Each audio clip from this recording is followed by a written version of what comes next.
It is Tuesday, which means it's time to answer the questions that you guys send in every single week on the BrendenPlayz forums at BrendenPlayz.com/forums or in the YouTube comments section down below.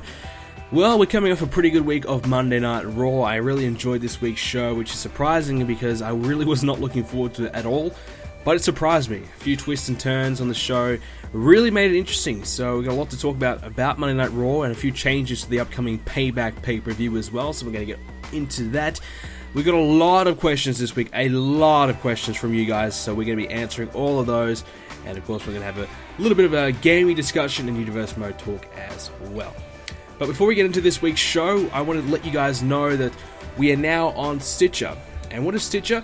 Stitcher is an app that you can get on your Android or on your iPhone, and it's a way to listen to the show. So it's an easier way to kind of find the show. The good thing about Stitcher is that when I use Stitcher, I can easily find out where my podcast ranks amongst other podcasts. So if I want to know where I am, in wrestling, I can easily go ahead and search up wrestling podcasts and find out easily. And a lot of wrestling podcasts are on Stitcher, and I just got approved for Stitcher today, so I really want you guys to go ahead and download the Stitcher app, search up Let's Talk Tuesdays, and give the show a rating. And when you give the show a rating, the show will help grow in terms of its rankings and search. So when you search up wrestling podcasts, the show will rank higher, and it'll help the show grow. And yeah, so definitely go ahead, get Stitcher, and help me out in that regard. A lot of you guys have been downloading on Spreaker as well. That's really, really good. We're approaching 500 total downloads in Spreaker, and we're actually ranking pretty well on Spreaker already, so that's really promising as well. And obviously we're using Spreaker to broadcast it on YouTube as well, which the views have been great as well. So I thank everyone who has been a loyal listener of the show and still continues to listen to the show, either on iTunes, either on Spreaker, or now on Stitcher and YouTube. So I really appreciate that as well. And you guys have been really, really supportive of the show so far, and I appreciate that very, very much. So if you guys can go ahead and leave a rating on iTunes as well, and Stitcher, and that will help the show grow and get the rankings for the show a little bit better, and also it'll give me some direct feedback as well. So, and just one final plug as well. Of course, if you want to leave a question for Let's Talk Tuesdays, you can do it in the YouTube comment section, and make sure you leave it in the comment section of last week's Let's Talk Tuesdays, or if you want to have a question, leave it in this week's Let's Talk Tuesday video. So what I mean is the last Let's Talk Tuesday video, the latest one, leave it in there. Don't leave it in Universe Mode, don't leave it in My Career, leave it in the latest Let's Talk Tuesday video. So you're listening to this one now. If you have a question, put it in the YouTube comment section of this video. As well as that, probably an easy way to do it as well, and I know that I plug the forums all the time, but definitely BrendenPlayz.com/forums. You go on there and you can leave a question anytime. It's so easy to do it as well, so I highly recommend that, and you can do so much more on the forums as well. So, okay, so that's the plugins out of the way. So this week's Monday Night Raw, let's get straight into it. And I tell you what, Monday Night Raw, like I said earlier on the show, I wasn't expecting much, but it surprised me. It really, really did. I thought the show was pretty good. I mean, I'm not going to go into the specifics of every segment, but I'm just going to pick and choose some of the highlights of the show for me.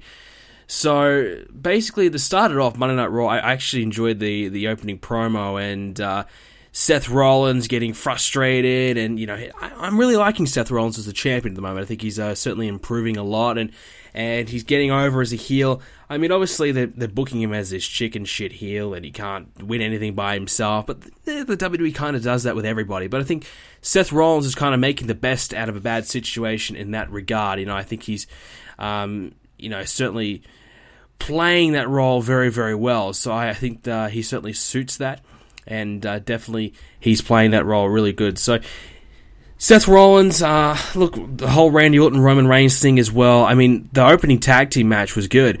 Roman Reigns and Randy Orton having the team up to take on the New Day, and I actually liked that. I actually really thought that was different and good. It was good to see some more emphasis on the tag team champions, and that's really the way it should be.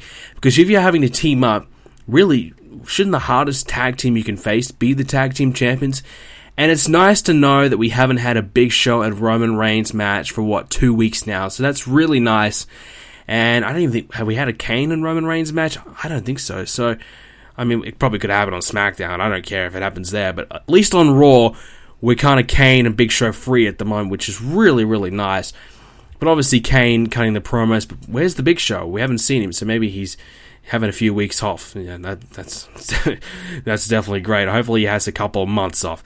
But anyways, so Roman Reigns and Randy Orton teaming up to take on the New Day. And I tell you what, the New Day, they're growing on me. I can't believe it. They're growing on me. Them as heels works. It works. It's really, really working because the crowd, they're just chanting that they suck. The New Day is saying, no, we rock. We rock. And, you know, there are these delusional guys who are trying to preach happiness and, you know, positivity on everybody when really everybody hates them. So it's really working quite well, and I really do like it. So I'm glad they turned them heel. It had to happen. It had to happen. So far, so good with the New Day. And the promos, Xavier Woods, not a bad talker. Big E, I think he's kind of feeling a little bit more comfortable on the mic as well in this role. You know, in Big E's first run when he was the IC champion as a talker, he struggled. Really struggled on his own, and you could tell, you know, he just wasn't getting over on the mic, just wasn't cutting the promos that we know he probably can, because we know Big E's got some personality, we know he's got some charisma.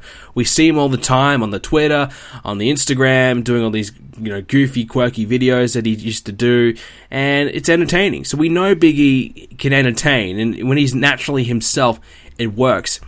But I think Big E, he's just got a few more years of experience under his belt, and now I think he's feeling a little bit more comfortable as well. And as well as that, he only has to cut, 15, 20 seconds of a promo. He doesn't have to do a full 5-10 minute promo. And Kofi, I just think, I don't know, Kofi's just kind of there. He doesn't really talk much. He just stands there. He's still goofing, smiling, Kofi Kingston, so he's just still, he hasn't really changed anything, except he's just kind of doing the odd bad thing here and there. But definitely Xavier Woods is shining between the group at the moment, and I always thought Xavier Woods was no good. I honestly thought, he was going to be done. I thought he was going to be released this time last year. He survived, and I think him in the New Day is working pretty well. And I like how they're doing the Freebird thing now, and all three guys can hold the titles. I think that makes sense as well. So it's good to see that them doing that. And the New Day, they still kind of suck, but they're a lot better than they were. So I actually can tolerate them now. They're no longer on the BrendenPlayz shit list. That is a relief. So the New Day have made it out of the shit list. I mean, we still have Adam Rose and, the other people on there too. But the BrendenPlayz shit list no longer has the New Day on there. This week, and certainly at Extreme Rules, they have impressed me, and they have now made it out of the shit. So well done to the New Day, but they've still got a little bit of work to do, but at the moment, the New Day, it's working. And them as tag team champions, I'm liking it. And as well as that, Cesaro and Kid now are baby faces, apparently. They just kind of turned just because. And I think that's the right move to go as well. I think them as a babyface team is good. And certainly Cesaro's got the moveset. Tyson Kidd has the moveset to match it as well. So it works. And the New Day and Cesaro and Kid feud should continue on for a while because I'm liking it. And like I said, it was good to see New Day versing Roman Reigns and Randy Orton. It kind of put them over as a credible tag team champions, and them winning as well. I guess Kofi Kingston pinning Randy Orton again. I mean, he's done it a few times now, hasn't he? But it's good to see that the New Day actually won the match as well, and wasn't just a Randy Orton Roman Reigns dominating and winning and making the tag champs look like, scrubs. They actually made them look pretty good. They got the victory, they got out of there unscathed, and Randy Orton taking another pinfall loss. So, geez, he's taken a few losses in recent times, and that's good. It's good, because Randy, unlike John Cena, he's happy to lose. He is willing to lose. He's willing to put some talent over, and he, when it's the right situation, he will lose, and that is what needs to happen. Whereas John Cena, on the other hand, has not. Well, okay, we'll segue into it. So John Cena had another open challenge this week, and I actually thought it was going to be Adam Rose coming out. And he is an honorary member of the shit list for sure. So I thought, here we go. Adam Rose is going to come out. We're going to have another squash match. Cena cut a good promo. He did. He cut a good promo. The same old promo, of course, but it was a good promo. And then Bret Hart came out, and then, okay, well, Bret Hart, we were like, well, what's he doing here? And then he was like, I've got a new talent that I'm going to introduce tonight. And I'm thinking, well, who the hell could it be? And then Heath Slater came out before I could really start to think about it. So Heath Slater came out, and I'm like, okay, here we go. It's going to be Heath Slater and Cena. Cena's going to beat him instantly. Then Bret Hart took Heath Slater out, and then out comes Sami Zayn. Sami Zayn finally making his Raw debut. I mean, he's been on Raw before, he's been a tag match, but as a singles, this is his Raw debut, and it was really good.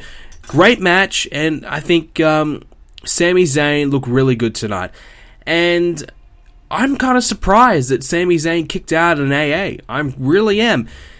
But really, the match kind of went how we expected it. Cena, oh my god. This is what frustrates me with John Cena at the moment. Cena was getting his ass kicked. Let's be real. He was getting beat.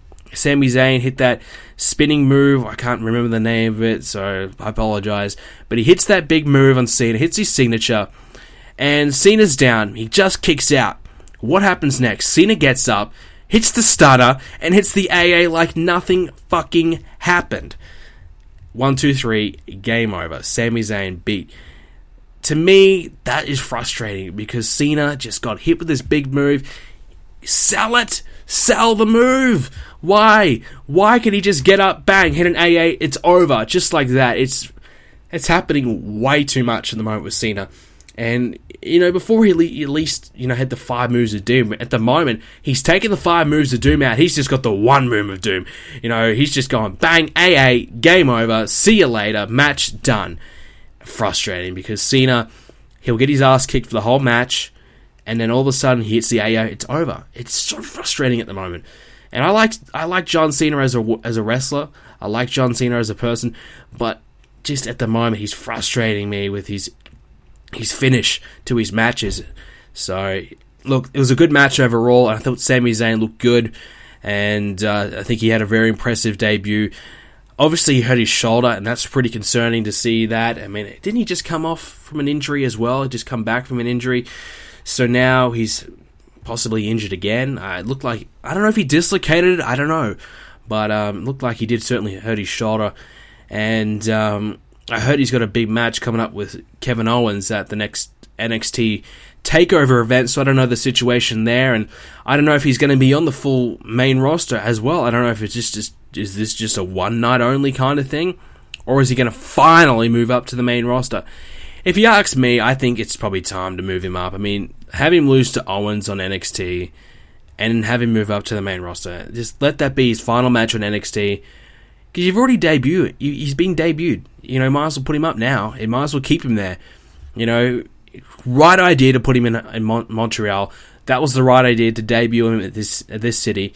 So they picked and chose the right time. It was well done, and Sami Zayn looked better than he did worse. I know a lot of people were crying on Twitter, and we'll talk more about that later. But man, I thought Sami Zayn looked good, and to be honest with you, coming out of it, I'm kind of impressed by Sami Zayn. If I'm taking a step back and looking at it, I'm going, okay, Sami Zayn is unknown, quote unquote unknown. We all know him from NXT, but according to Vince McMahon, NXT probably doesn't exist. So this unknown from NXT comes along and almost beats John Cena. Impressive, right? So yeah, I think Sami Zayn looked good out of that one, and it was kind of like Neville a couple of weeks ago, a month ago, when I think he versed Seth Rollins. He got so close, but just couldn't quite do it. And obviously you want to make sure that your champions that they're facing look good, but then the new guy as well, he gets over as well. And that's what happened. Both Neville and Zayn both did that well. So kudos to the WWE. They picked and chose the right time, and it was a nice surprise on the show, definitely. And it was a nice matchup. I definitely enjoyed it. So, and probably just the one final thing to take out of Raw this week as well. The Dean Ambrose situation. Now he's in the Fatal 4-Way for the WWE World Heavyweight Championship at Payback. Seth Rollins, Randy Orton, Roman Reigns, and now Dean Ambrose. Whew. This was great.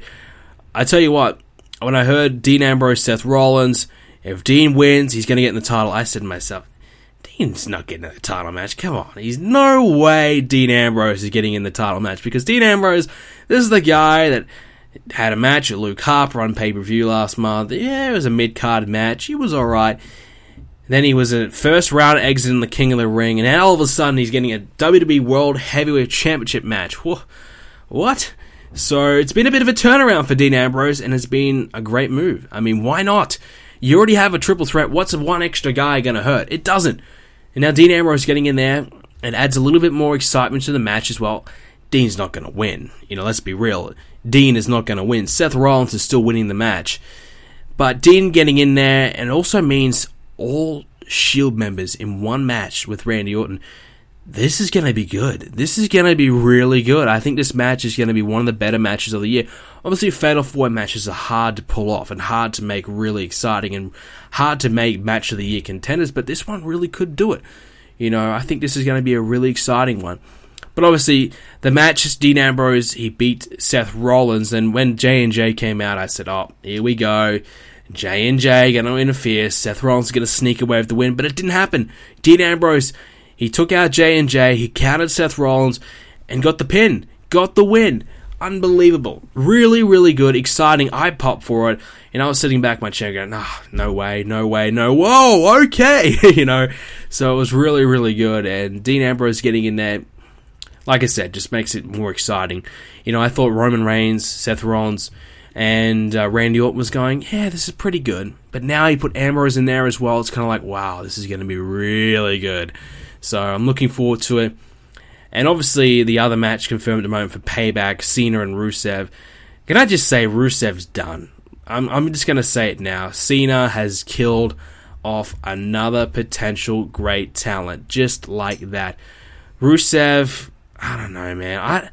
What are they doing with Lana as well? I don't know why they're having this dissension with Rusev and Lana. This is the thing with WWE. When things were working, they decided to split it.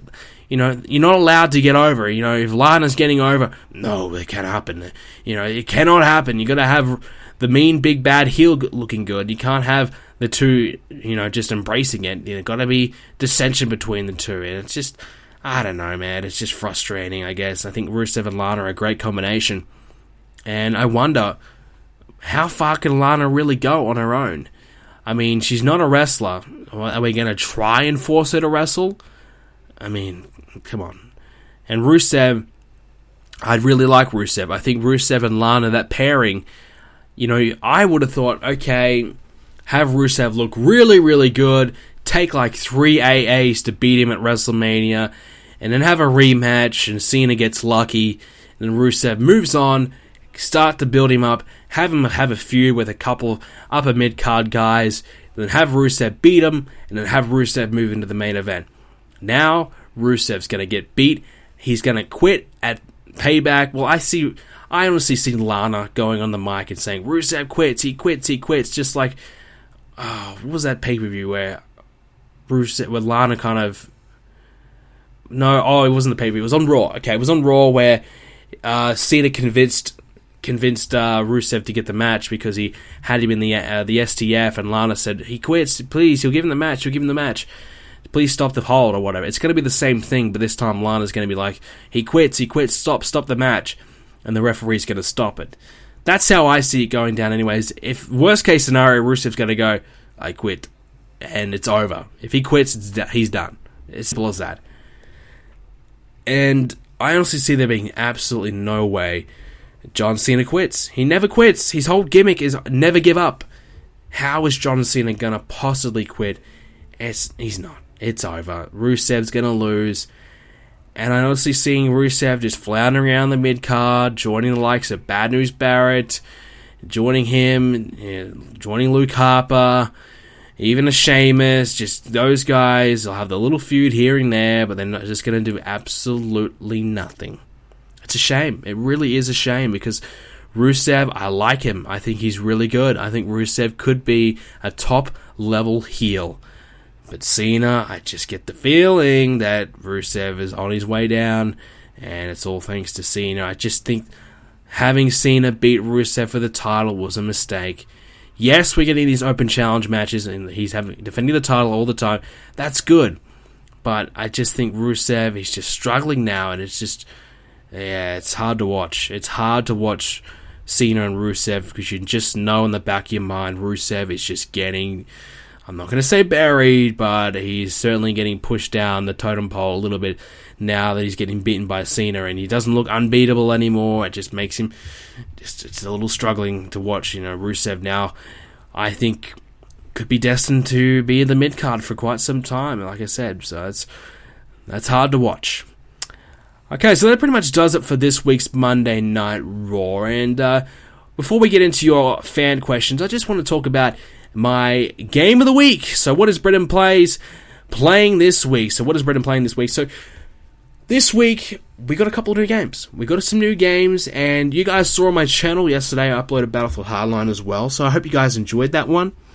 That was something a little bit different I wanted to do as well. I've been wanting to do some other series for quite some time, but I just haven't been able to think of a series, and I've been playing Battlefield Hardline a lot, you know. On my Twitch streams, I've always been playing Battlefield. You guys are coming along and playing with me, having a lot of fun, and I figured, you know what? Screw it. I'm just going to make some Battlefield videos. So that's what I'm going to be doing. That's my new side project at the moment. I've got a little series going on where I showcase a weapon in the game, and I kind of tell you the pros and cons of the weapon. And I just talk about the weapon a little bit and kind of how I go about using it to try and uncover what weapon is truly the best in the game. So, it's probably been done before, but I'm just going to do it my own little personal opinion on it. And I like these kind of series. I used to do it on my old channel, and I really like this series because it's a way to play with guns that you've never used before, and you get to experience the full game. Because, you know, obviously you get very complacent. You find a gun that works for you, and you stick with it, and you don't really want to move along and try some other different weapons. But with this one, you know, I'm forced to kind of use these other weapons I haven't really used, and I've been doing that.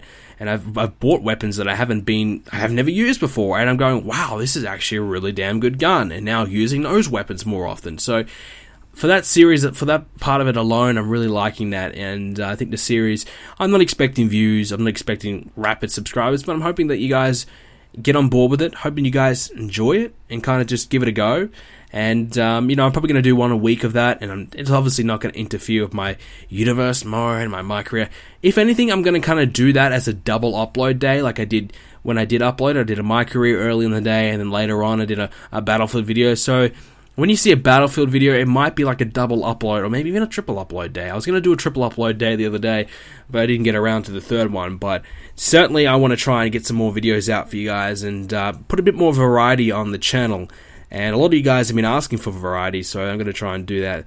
And I really want to kind of expand the channel a little bit. And probably Battlefield's not the right game to go about it to do it, but it's a game I really enjoy, and it's a game that when I play it, I enjoy it, and when I make videos on it, I have even more fun. So it's something that I can do in Battlefield as well to kind of keep me interested and keep me playing, and it's something that I can share my experiences with the game with you guys. So I've been playing Battlefield Hardline, obviously, but I also picked up Tropico 5, and I don't know if you guys have played this on the PC before, but it just came out on the PS4, and this game is really good. This game is a lot of fun. Basically, if you played Civilization or SimCity, it's kind of those two games merged in together a little bit, and it's just really good. I mean, on the PS4, obviously playing those types of games is very questionable, and you kind of wonder, will the control system kind of work? You know, will this kind of, you know, playing those games on a controller is very different to a mouse, and most of the time those games just don't work. It's just so hard to navigate around the game. But to their credit, Tropico 5 does work on the consoles. The control system's really good, and I played quite some time of it at the moment. You know, I played through probably a full kind of match of it, you know, a full probably 100-year period in the game, and I made my own massive city, and I kind of did everything there was to do in the game, and it's damn good. It's fun, and I was almost going to do videos in Tropico 5. I almost pulled the trigger on it, then I decided to do Battlefield instead. So Tropico 5, though, is really fun. I wouldn't mind streaming that one day, just playing a big Tropico session and streaming that. Maybe on the weekend I might do that. I don't know. But definitely a lot of fun. And another game I need to get, but I'm kind of hesitant at the moment because I haven't finished the full game, and that's Wolfenstein. So the new Wolfenstein game just dropped, and I haven't finished the other Wolfenstein. Was it the Wolfenstein The New Order? Is that what it's called? I did a bit of a playthrough on my Brenden's Platinum's channel on that game, but I never actually got around to finishing it. But that game is really good. Wolfenstein is amazing. I love Wolfenstein, but I never got around to finishing it. But I definitely need to get on there and finish it up and play and buy the new one, because the new one looks really good, and I love Wolfenstein. Wolfenstein's a really fun game. I mean, the story on the other Wolfenstein, The New Order, is really, really good. And for a first-person shooter, no multiplayer, no nothing, to make a campaign-only game as a shooter is pretty bold. It's a pretty big move. But they really pulled it off because the story in it is really, really good. And very, very fun gameplay as well. So definitely if you're looking to get a couple new games, the new Wolfenstein game just came out. It's pretty cheap as well, very cheap.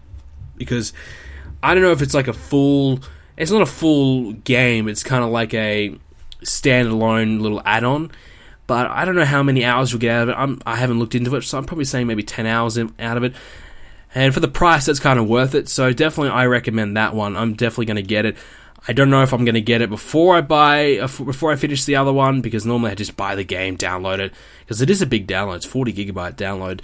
So I don't know if I'm going to do that, but definitely Wolfenstein is on my radar. And also The Witcher is almost coming out as well. I think is that next week or the week after. So very, very soon we're going to see The Witcher coming out. So that's definitely going to be one of the best games this year for sure. So I'm going to be getting my hands on that one. So my bank account is going to be suffering a little bit, but plenty of good games coming out at the moment. So that's what I've been playing this week, guys. Let me know in the comments section what you guys have been playing, or tweet me at BrendenPlayz what you guys have been playing. You guys left me a lot of suggestions on what games I should be playing last week, because I was thinking, what should I play? I'm in the middle of, I'm in between games at the moment. But at the moment, I've found some games to play, but I have another dilemma. I'm in between TV shows. I don't know which one to watch next. I just finished The Sopranos, and I love The Sopranos. That show, amazing. Probably my top 3. I don't know if it's better than The Walking Dead. I'm going to say Breaking Bad number 1. I'm going to say Walking Dead number 2 and Sopranos number 3. But those are my top 3. I just finished Sopranos, and I don't know what to watch next. I'm thinking Sons of Anarchy, Boardwalk Empire. That's kind of like the two that I'm deciding between at the moment. I've started both of them. I started, I think, maybe 6 episodes of Sons of Anarchy. I don't know which part I'm up to, and that's always frustrating. And I've only watched the first episode of Boardwalk Empire. I love both of them. They're really interesting. Both look like great shows. But I don't know which one to pick. Then there's also these other shows like House of Cards that I'm interested in. Oh, man, it's too many. So I don't know what I'm going to watch. So help me, guys. Help me decide which show I need to watch next. I know a lot of people saying Game of Thrones, but I'm a little hesitant on the Game of Thrones. I started it, I watched 3 episodes of it, and I wasn't feeling it. It just kind of dragged on a little bit. I just wasn't enjoying it. Maybe I needed to give it another chance. And I probably will get another chance, but I don't know if it's going to be my next chance. So let me know which show I should be watching. Let me know what show you're watching, and help me pick my next one, because I just don't know at the moment. So hopefully I can get one and stick with it, because a lot of the time I'm going to start watching a show, and if I'm not really 100% committed into it, I'll start watching something else, and then I'll forget about it. And it took me a long time to finish The Sopranos, actually. There was a period where I would go a full season, and I'll watch a couple of episodes, and then I'll leave it, and I'll come back to it 3 months later and watch another 5 or 6 episodes, and I'll leave it. So I finally finished it off, and like I said, one of the best shows. Obviously I'm a bit late to the party on The Sopranos, but I just started watching TV shows. I only really started to watch shows like that in the past few years, and probably because I am older. When I was younger, I mainly watched, those casual viewing shows. Probably the only show that I really kind of got into was Lost, and that show obviously went to the shit after maybe 3 or 4 seasons, but, the first few seasons of Lost were amazing, and that show was so hard to keep up with it. I was like 10 years old when I was watching Lost, and I was confused as fuck. So a lot of those shows I couldn't really just get into because I was a kid, but now that I'm older, I'm going back and watching these really, really good shows. So Sopranos was definitely one that was on my radar, and I loved it. So like I said, looking for the next one. I don't know what I'm going to watch yet next, so let me know in the comment section down below which show should be my next. Okay, so let's go ahead and answer some of your questions this week. So like I said earlier in the show, if you want to leave a question, just leave it in the YouTube comment section or at the BrendenPlayz forums. So we had a lot of questions this week. I really appreciate everyone that's been sending in the questions as well. Of course, if your question doesn't get answered, I apologize. It's just because I've either answered it recently or it's just, not quite relevant. But I'm trying to get through as many questions as I can. So let's kick it off with SG Finest McMahon. And by the way, these questions are just kind of random. I'm just kind of going... I've just saved them all. I haven't put them in any order. So if you're kind of going, wow, these are really random, they're not kind of joining in together like I normally do, I'm just doing it random. So let's just do it. Who knows what's going to happen next? Which question's coming next? Who knows? Who cares? But SG Finest McMahon. What WWE stars need a heel or face turn, and what people do you feel are underutilized by the WWE? Okay, so who needs a heel or a face turn? I think it's inevitable that Roman Reigns needs to turn heel. I've been on the Roman Reigns bandwagon. I like Roman Reigns, don't get me wrong, but at the moment, it's not working. It's just not working at the moment. Roman Reigns, he's struggling. It's almost at the point where Roman Reigns, it doesn't matter what he does. I don't think he's going to get back over as a babyface. He might as well embrace the crowd, embrace the boos, and just turn. I think the WWE needs some more heels. There's a lot of top baby faces, but they're really lacking in heels, as you can see. Ambrose, Reigns, Orton, 3 baby faces, 1 heel. That kind of sells the story. Other than Seth Rollins, who really is there as the top heel? This is why we're having Big Show and Kane every freaking week, because there's no other heels. There is none. This is why I thought, yes, elevate Rusev, then you have another top heel. Look, if you're going to turn anyone to try and create the next big heel, Roman Reigns has got to be the guy. Roman Reigns, they probably should have turned him at WrestleMania, but, they stuck with their guns, and they've tried to hang on to it a little bit longer, and it's doing okay, but I just get the feeling that they're just kind of holding on to something that's never going to work. They may as well turn him, get him heel, go from there. I mean, if they want to turn him babyface later on, they can. I know they're trying to groom him to be the next Cena, but they're grooming him to be the next Samoan Cena. Like Roman Reigns is having the same kind of matches as Cena, and that's not a good thing. I think the fans are kind of over seeing that type of booking, seeing that type of style. And I think the moment the fans, they want something different. And I think we're kind of in that new generation era again. No longer are we in the golden age. The Hulk Hogan's, the Ultimate Warriors. No longer we are in the Cenas. And we're now trying to move back onto a bit of like more of a focus on the better wrestlers. So the Daniel Bryans, the Seth Rollins, the CM Punks. These guys are the guys the fans are gravitating towards more so than the Roman Reigns, even the Ryback, in John Cena, those big guys. So I think at the moment they need to kind of reevaluate what they're doing with Roman Reigns, and I think heel turn at some point needs to happen. But the thing is, who's he turn on? Who's he going to turn on? So Randy Orton, will that really have much of an effect? I don't think so. Dean Ambrose, if they build him up enough and have Roman turn on Ambrose, I mean, those two guys have been aligned together as partners for quite some time. If they have a Roman Reigns versus Dean Ambrose feud, I think that'd be really good. I'd really enjoy that. I'd like to see that. Maybe that's the right guy. But at the moment, that's who I think needs to turn. Babyface turn, I wouldn't turn anyone. I think at the moment, just keep the heels as heels because we need more heels. I don't think we should be turning anybody babyface at the moment. And who's being underutilized? Well, look at Damien Sandow. I mean, he wasn't even on the show this week, was he? I don't remember. I don't remember seeing Sandow. And when he was on last week, he was horrible. I mean, he cut a good promo, and then Curtis Axel came out and all went to shit. Sandow is being heavily underutilized. He could really be a top mid-card babyface. He could really be a good mid-card babyface champion. He's over. I think he's not going to be a main event guy. Let's try and forget about that. But, he has certainly the skill set to be a really good babyface mid-card guy. They just need to give him a chance. And I think that's what the WWE are really reluctant on giving Sandow a chance at the moment.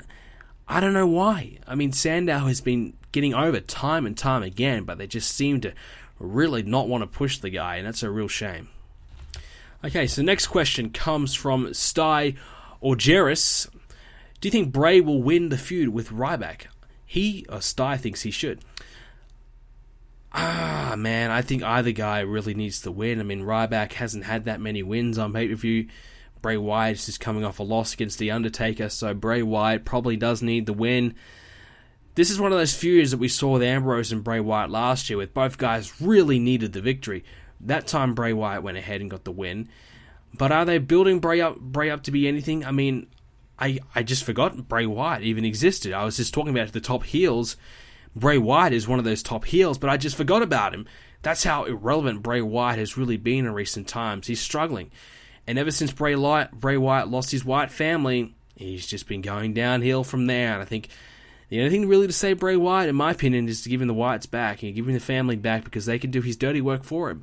He's the mastermind. Why is Bray Wyatt all by himself if he's the eater of the worlds, you know, the leader of darkness or whatever the hell? He should have these followers with him, and it made sense at the time, and it still makes sense now. I don't know why he doesn't have them anymore. And it's not like Harper and Rowan are doing anything worthwhile, so they really need to come back with Bray. But a feud with Ryback, I think this feud's going to be good. A lot of people have been asking me about the feud, and I think a feud with Ryback is going to work. And I'm glad they're giving Ryback an opportunity.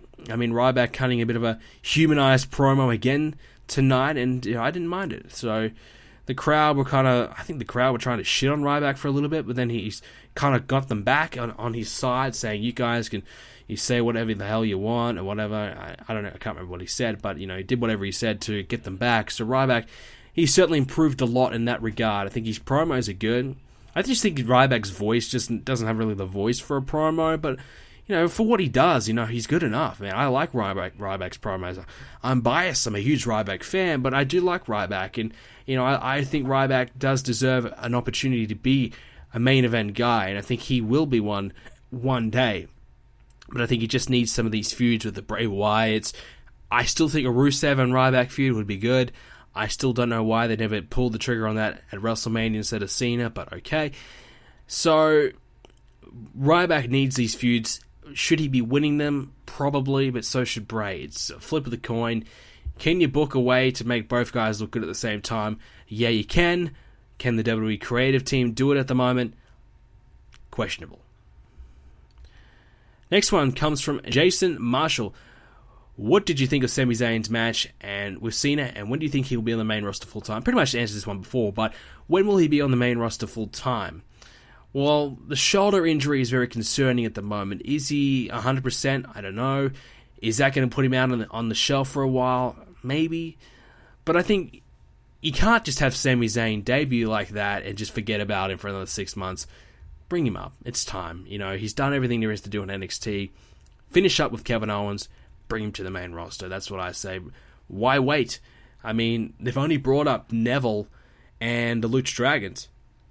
They haven't brought up any divas, so they may as well bring up another guy like Sami Zayn. Why not? What's there to wait for? So cut some of the fat, cut the Adam Roses, I'm going to say it, Fandango and Curtis Axel and those scrubs. Get rid of them and bring up some guys, Neville, Zayn, Balor. Bring up these guys, and let's go. Let's start building towards the future. Why wait? Get Zayn up there ASAP. Next one comes from Stephen Allen. Do you think Sheamus will be a success again, or will he slowly become unimportant? I'm really enjoying the Sheamus and Dolph Ziggler feud. I'm going to say I have actually enjoyed what they're doing with it so far. The Kiss Me Ass match, the finish of that was done really well. That was a perfect way to finish that match. So that really kind of got me intrigued to see more. I kind of want to see Ziggler beat Sheamus up. And I've been enjoying Ziggler more and more. Sheamus so far as a heel, I think it's working. And I think he's needed to turn heel. He's got a completely different look. And I think that's the way to go. So far so good with Sheamus. But really, has he changed all that much other than being a kind of angry guy instead of being a smiling idiot? He's now just angry and he has a mohawk. He really hasn't changed that much in the ring. He hasn't really changed his style. He's changed the look, so that's something. But Sheamus, I think, can be an upper mid-card guy. I never really saw Sheamus as a main event guy. And I don't know if you guys see him to be one, but I think he was certainly over-pushed for a while there. And I think the fans were just over him. I just think he was given way too much in a short period of time. He was the WWE champion after just a few months, so he was just over pushed, and I think the fans kind of negatively reacted to Sheamus in that regard, and now he's had to do a couple of years where he hasn't really been all that much. Yes, he's been winning all the time, but has he really been all that relevant? No, he hasn't. So to answer your question, will he be slowly become unimportant again? I'm going to say yes. I think he might have a good 6-month period as a heel, and he's going to slowly slip away. I don't know if they're going to be able to elevate Sheamus into that top heel spot that he once was.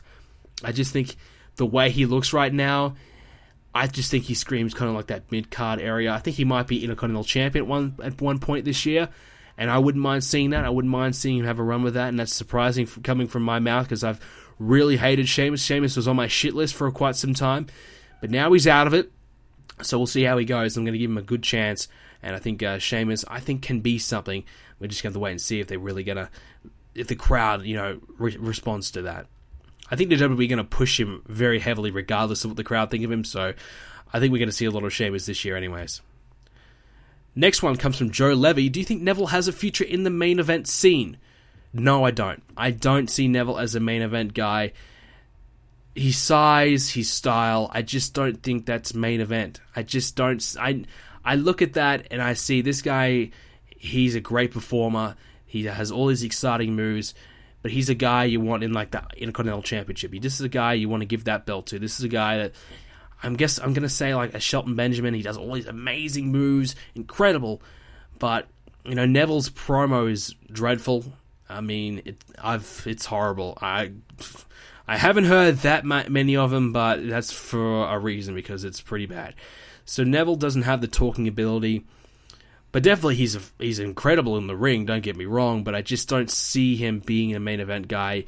And I think, he's obviously quite a built guy for his height, but I just don't see them giving him the ball, unless the crowd really gets behind him like they did with Daniel Bryan. And I much rather would see Neville in there than Daniel Bryan, to be honest with you. But I think Daniel Bryan's probably a better wrestler overall. But Neville certainly has a big future. Whether it's the main event or not, it doesn't matter. I don't think so. I think Neville's going to be pretty successful regardless if he's in the main event or not. Next one comes from Tiki Polman. I'm probably butchered that. This one's a Universe Mode question, and he wants to know, are you going to give Christian a chance for the Intercontinental Championship or World Heavyweight Championship in Universe Mode? Well, the question really is, in Universe Mode, is Christian on SmackDown? He made an appearance backstage on SmackDown, but we haven't seen him in the ring yet on SmackDown. Is he a fully fledged SmackDown guy, or has he gone back to Raw? We haven't seen him back on Raw yet either. We don't know the status of Christian. If he does make it to SmackDown, we've seen him for the Intercontinental Championship before. He was unsuccessful. Maybe he has some bigger heights set this time.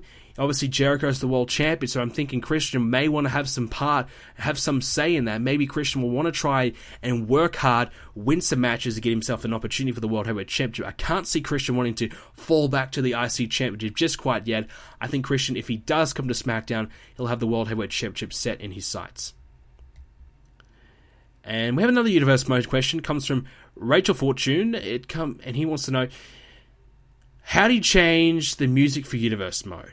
Superstars who needed updated music and make custom superstars and entrants for the tag team. Okay, so how do I change all these things for superstars with new music and new tag teams and things like that? I don't. In the game, I don't change the music. I edit them into the videos. So you guys are hearing the music in the video and you're probably going, wow, how's he doing this? How does he change it? I don't change it in the game. I change it in the after editing process. So the music's just edited in. There's no way to change the music in Universe Mode, unfortunately, because on the PS4 there is no way you can upload songs. Like, they don't have the music player like they did on the PS3, so there's no way to put songs on your PS4 and play them on the PS4, so you can't do that in the actual game itself. This one comes from Josh Stone. He wants to know, why is it that every black superstar never gets a real shot at the world title or a main event opportunity, and they always have the big black guy thing or some dumb gimmick that by itself keeps them out of the main event? And don't you think it would make more sense if they did Payback after WrestleMania? Well, I agree with the Payback after WrestleMania. I think that when I think of Payback, you got to think of WrestleMania. Like, okay, the Payback from WrestleMania, I lost at WrestleMania, but I guess in a sense, WrestleMania should be the closure of all the storylines. And I think Payback, I like Payback. I don't know if it should be after WrestleMania or not, but I think, these days, in the last probably 3 or 4 years of WrestleMania has been the beginning of storylines. All the storylines are always going over to Extreme Rules, so it would make probably more sense for it to be at Payback rather than Extreme Rules. Shouldn't it? If all these storylines are going across to the next pay-per-view, you may as well make that Payback and have the one after Extreme Rules, if you have to have Extreme Rules. So I agree on that one. And his other question was, why does every black superstar never really get an opportunity at the world title? I don't know. Your guess is as good as mine. I mean, we had Booker T, Mark Henry really be the only guys, but they won the big gold belt. They never won the WWE Championship itself, which is, in their minds, the most prestigious, overall, the most important. So that's a good question. I don't know why. It's just never happened. Just black guys, I don't know if it's a racial thing behind the scenes, but they just haven't been able to succeed. I mean, The Rock, half black, half Samoan, he's really been the only guy to be given the ball. So, if that even counts, not a fully fledged black man. So, I don't know. I just think maybe some back behind the scenes, there's some racial thing, maybe the WWE, when they see their champion, they see a white, 30-year-old kind of built-up, jacked-up guy. I don't know. I just don't know. That's a question that needs to be asked to Vince McMahon one day. Why is it all these black guys that have had potential never really been given the ball? Next one comes from Apex. Since Bad News Barrett is King of the Ring, what is next for him? Bad News Barrett winning King of the Ring. I don't like it. I don't like it at all. I thought that was a mistake.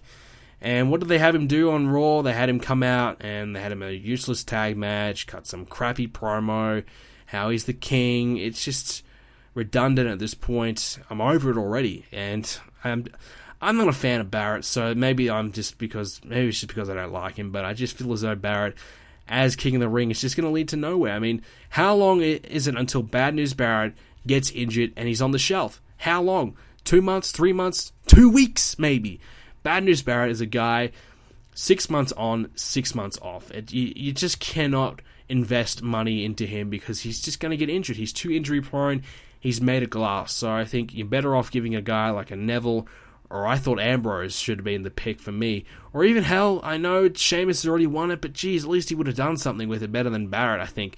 So, yeah, what's next for Barrett? Don't know, don't care. I reckon Barrett probably will win the Intercontinental Championship again and have some other crappy, meaningless mid-card run with the belt and just look like a joke, like usual.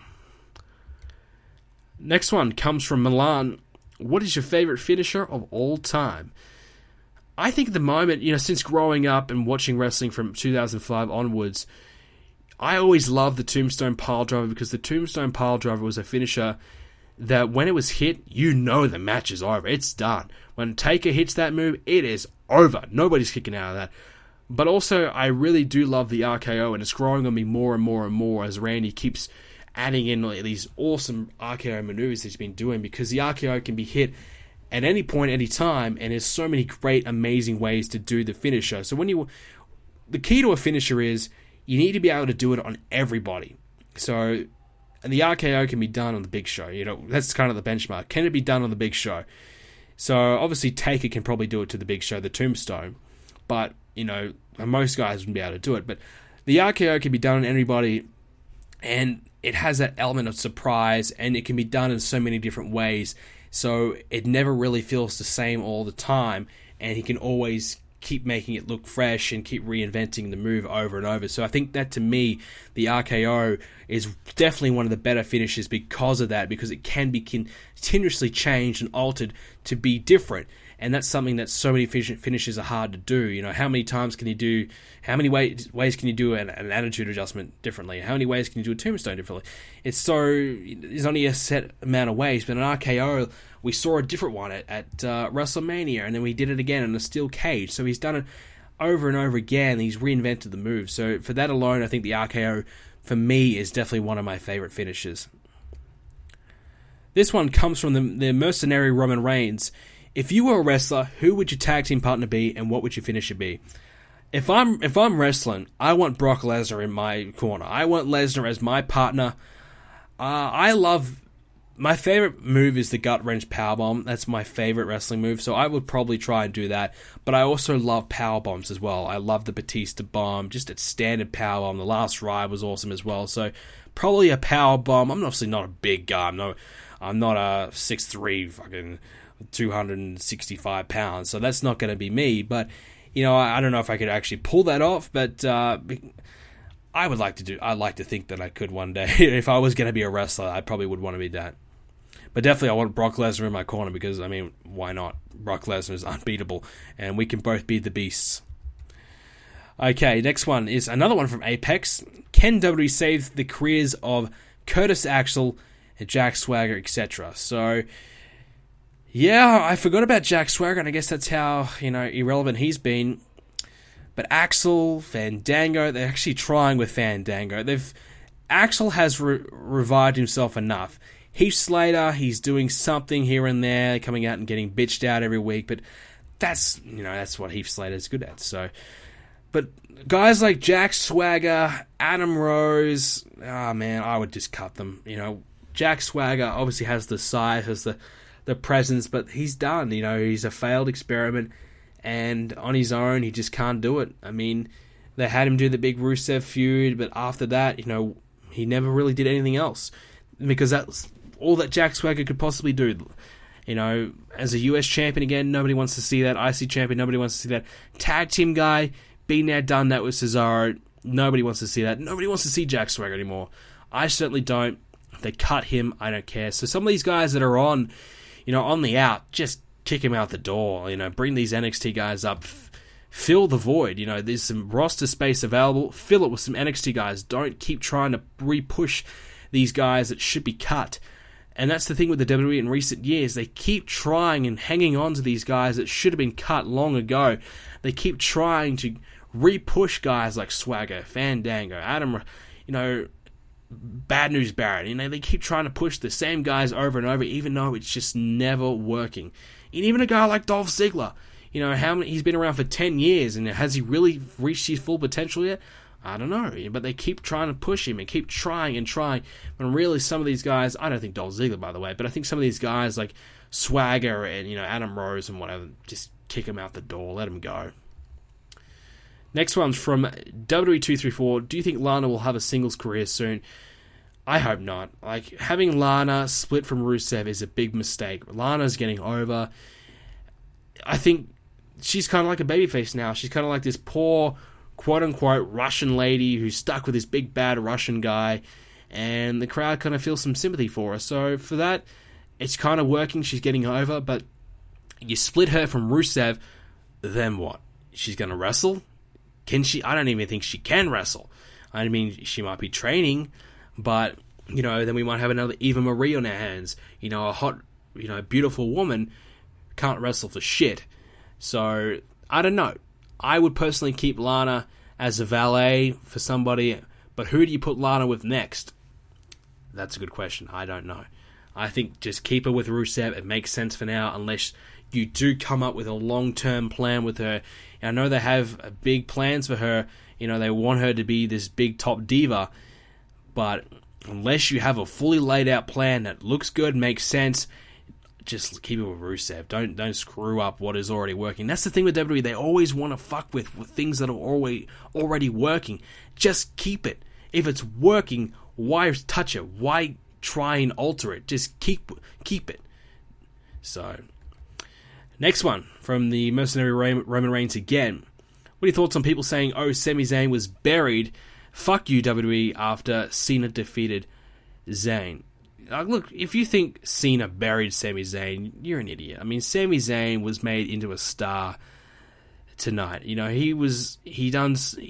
Look, a guy came on NXT, comes up against Cena, the face of the company, gets injured during the match, keeps going, fights on like a fighting trooper that he was, almost beats John Cena. And if you actually thought Zayn was going to beat Cena, come on, really, I honestly didn't think for 1 second Sami Zayn was going to beat John Cena. I knew that Cena was just going to make the comeback and win. But Sami Zayn, he was put over as a potential, big babyface for the future, and the crowd were, red hot for him. So Sami Zayn debuted really, really well, and he didn't have to win. If he won, hooray. But then what? So now Zayn has this big match, almost beats John Cena. He can, come back. They can sell the shoulder injury and say, look, I was out for a few extra weeks because of the shoulder injury, but now I'm back and I'm here. I'm finally on the main roster. I'm looking to try and make an impact or whatever. Yeah, sure. So I think Sami Zayn's got a future. I mean, I've never really been a big fan of Zayn, but I think he had a really good showing on Raw, and I think he's going to be just fine. And the final question for today's Let's Talk Tuesdays: what is your take? Oh, it's from Zombie. Sorry. What is your take on Dean Ambrose getting back into the main event? And are you interested in the Ryback Wyatt feud? I kind of already touched on these before, but Ambrose into the main event is a huge surprise, and it's so nice to see. Like I said, how easy is it just to have a fourth extra guy? And you make Ambrose a guy who's doing nothing in the mid-card. You throw him in the main event instantly tonight. Everybody's talking about Ambrose. Everybody's interested in Dean Ambrose. Everybody wants to see Dean Ambrose. And he laid out everybody at the end. He was the last man standing at the end of Raw tonight. So they obviously have some plans for Ambrose. Obviously, Ambrose could be something in the future. And I think tonight may have been a tester. Maybe Payback is the tester for Dean Ambrose. Maybe they're going, okay, it's a safe option. Add him into the Fatal 4-Way. He's not getting the full pressure of him being in the main event, but we can kind of test the waters, see how the crowd are responding to Ambrose, and see how he's going to go. And perhaps if he gets a good response, if he does well in the big match, maybe we can start to push him. So I think it's a bit of a tester for Dean Ambrose. I think the WWE want to push Ambrose, and they're kind of going, well, this is a chance for Ambrose to step up. He's got the ball in his hands now. Let's see how he goes with it. So this is a good opportunity for Ambrose to impress at Payback. And if he does do really well, and I think Ambrose will get very close to winning, but I think he probably will take the pin as well. I think that's probably going to happen. So Ambrose, I think, being in the match, he will take the pin, but I think he's going to have a good showing. And I think the crowd are going to respond to him, and they think this could be the beginning of an Ambrose push. And like I said earlier, I would love to see Ambrose and Roman Reigns have a feud as well. So I think Ambrose needed to kind of be pushed up, because in the mid-card, you got Barrett, you got Sheamus, you got Ziggler. I mean, you got Neville as well. Maybe Sami Zayn and Cena and Rusev and Ryback. And, you got these guys that are... The mid-card is so full, so stacked at the moment. So the main event has some room. So Ambrose getting pushed up to that next level is a good idea, and it could be something really exciting to look forward to for all the Dean Ambrose fans out there, which I definitely am. Big fan of Ambrose. He's really growing on me in recent times, Dean Ambrose, and I hope I don't know if he's going to be champion, but I hope he can stay in the main event for a long time. Alright, that's the questions for this week, and that will do it for today's edition of Let's Talk Tuesdays, or this week's edition, I should be saying, of Let's Talk Tuesdays. If you guys did enjoy the video or the podcast, please let me know by leaving a like on the video or a rating on the podcast, either on Stitcher or on iTunes. If you guys want to download the show, you want to share it with your friends, Spreaker is the way to do that. But I would appreciate it if you guys did leave some ratings on Stitcher and iTunes to help the search rankings on the show and help grow the show. Share it with your friends, share it on Twitter, share it on Facebook, do everything you can, spread the word about Let's Talk Tuesdays. This is a really exciting time for me. Tomorrow is the 1 year anniversary of the forums. So speaking of the forums, like I said earlier in the video, if you want to leave a question for next week's Let's Talk Tuesdays, you can do that in the forums. As well as that, we launched a lot of new t-shirts. BrendenPlayz has been completely rebranded. We'll talk more about that later on. And if you guys want to get yourself a new t-shirt, only $14 for a limited time only. The shirts look really, really good. The designs are amazing. Thanks to my boy Kype HD for hooking me up with those.